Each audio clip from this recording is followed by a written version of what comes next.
Oh man, I mean, like, oh, hello viewers, how you doing? Thanks for clicking on the video. Give me a second. Okay, oh fuck. Well, welcome to the channel. Today we're gonna talk about the fact that DICE is actually extending Battlefield 2042 Season 6, which isn't inherently like a bad thing, but it did spark some pretty hilarious community reaction, and it also re-sparked one of the most controversial discussions Battlefield has really ever had. And I think this is worth making a video on, just to really encapsulate where Battlefield 2042 currently is as a game, and especially compared to previous titles. So without further ado, let's jump into everything. Hit the like button, subscribe to the channel, and leave a comment. Let me know what you think about it. So as I previously mentioned, this video is going to be partially discussing the fact that DICE is, I guess, extending Battlefield 2042 Season 6. So it is a whopping 19-week long season. And my initial reaction upon seeing this was filling it with what? Air? I think that's the actual thing that I tweeted as soon as I saw this. And in my opinion, it couldn't be more accurate.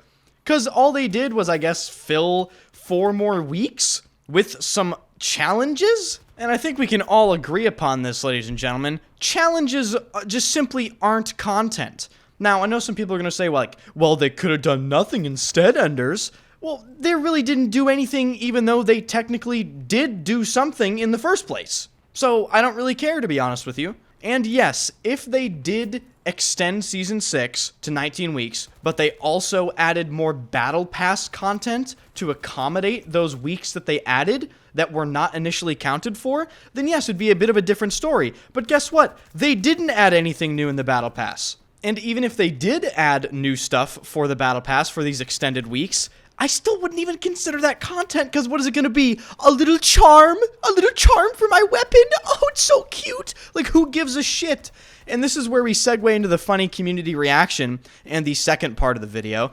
One of the funniest tweets I saw about this was actually from Flackfire, and all he had to say was, just let me pay my $50 again. And of course, for the people that have played, Battlefield 3, Battlefield 1, Battlefield 4, you know what he's referring to. He's referring to paying for premium, and I could not agree more. Just go back to premium. Delay the game and do whatever you have to do. If we have to pay more for guaranteed content so we can avoid this drought, this absolute drip feed that we've experienced for the past 2 Battlefield games, I will gladly pay $120 for the next Battlefield game. But if and only if you return to the same way you controlled the past Battlefield games. And the only way to do that is to return to the premium system. Now, this is where we sort of segue into talking about premium. I think a lot of people just assume that if they went back to premium, they would treat premium the same way. I think that EA would never go back to premium, personally. I think they love having that live service door open to cancel the game whenever they want. Now, obviously, they can't cancel the game, even with a live service model, immediately. They, of course, have to deliver what they advertised, but the fact of the matter is, the trend with these companies nowadays, and you can see this across all FPS games and even some single-player games, they announce much less content, so they guarantee much less content to the players, they charge the same amount of money, and they leave that door open to cancel the game if things aren't looking too hot. And we saw that exact thing happen with Battlefield 5. Imagine if Battlefield 5 from the very beginning had premium and they advertised things such as the Eastern Front and the Battle of the Bulge and the Pacific Theater and D-Day and all this extra content. They could have never canceled the game in the middle of the support during the Pacific Theater like they did with Battlefield 5. And jumping back to, let's say, talking about the next Battlefield and Battlefield 2042 in general, let's say the next Battlefield does have premium. First of all, I don't think EA would ever in their right minds go back to premium, but I also think if they did go back to premium, it would not be the same premium people remember. It would be a much watered down version of premium. We would not be seeing guaranteed DLC packs with 4 guaranteed maps, a bunch of weapons, new assignments. You know, basically, we wouldn't see it go back to the way it was. And this is where it gets tricky and difficult, ladies and gentlemen, because I think if they want Battlefield to survive as a franchise, if they want to wow people, if they want to impress people, they absolutely must go back to the old way of Battlefield content. And that means you have to go away from this absolute clown fiesta nonsensical garbage fest called live service. We don't want to experience that anymore. I don't want a 19-week-long season and only 3 weeks of that season actually contain any meaningful updates or content whatsoever. And then, when you release the content during the season, people get bored of it within a week because guess what? There isn't enough content. You only released 1 new map. You only gave us 3 new weapons, and only 2 of them are good, and 1 of them is so overpowered that that's the only gun you ever see anymore. So all of this stuff really just comes to a point with the next Battlefield. They have to make some decisions they probably don't want to make. And the question is, are they, well, basically fucking man enough to make these decisions? Do you want your franchise to die?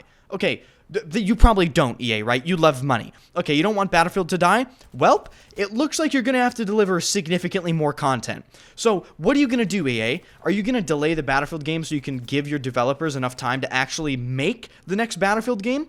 Are you going to go back to premium and guarantee that content and show people that you actually care about Battlefield? Or are you going to continue the trend of never learning from any of your mistakes? Are you going to make the next Battlefield live service? Are you going to guarantee basically shit all for content? And are you going to release an unfinished product because the shareholders who know nothing about the actual game want their money pretty much right now and they could give a fuck? And I think all of these are just wonderful questions that I think all of us would love to know the answers to, and they're all questions that they have to face, okay? They've already made the decisions, all right? They know when the next Battlefield is slated to release, and I think we can pretty much predict when it's slated to release as well. It's just a matter of, welp, did you make the right decisions at least a little bit this time, or not? Because one thing is for certain in my mind right now. The first impression of the next Battlefield game is the most important first impression in Battlefield history. I would even go as far to say that this is the most important video game first impression in the past decade. And I go as far to say that because at this point, you have already alienated your community to the point where people refuse to even watch your game. Forget play the game, they won't even look at it. So the first impression of the next Battlefield game is so unimaginably important in order to get people interested in Battlefield again that I don't even have the vocabulary available to me to truly encapsulate just how huge it really is.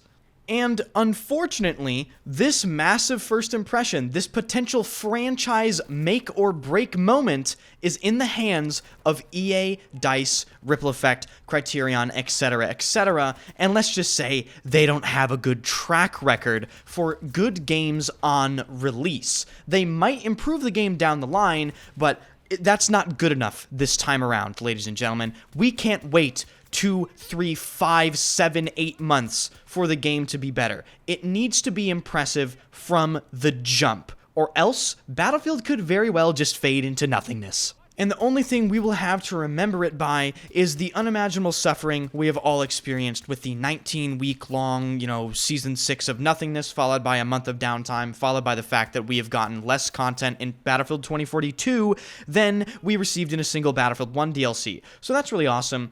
And this is where I'm going to wrap the video up. So if you enjoyed the video, hit the like button, subscribe to the channel. I get passionate around here, ladies and gentlemen, about Battlefield. I'm one of the only people left in this franchise that actually seems to give a fuck, alright? And I get a lot of shit for it, but guess what? I'm pretty much right 95% of the time, and I don't have a problem saying that. I want the game to succeed, and I think I know, to be completely honest with you, I think I know what the game needs to do to succeed, and I'm tired of seeing them fail. Because in my opinion, it's pretty fucking easy to see what you need to do to succeed nowadays, especially with everyone screaming and shouting at you. The answers, right? We've been yelling the answers at these people for years, and they just don't seem to fucking listen, and it's exhausting.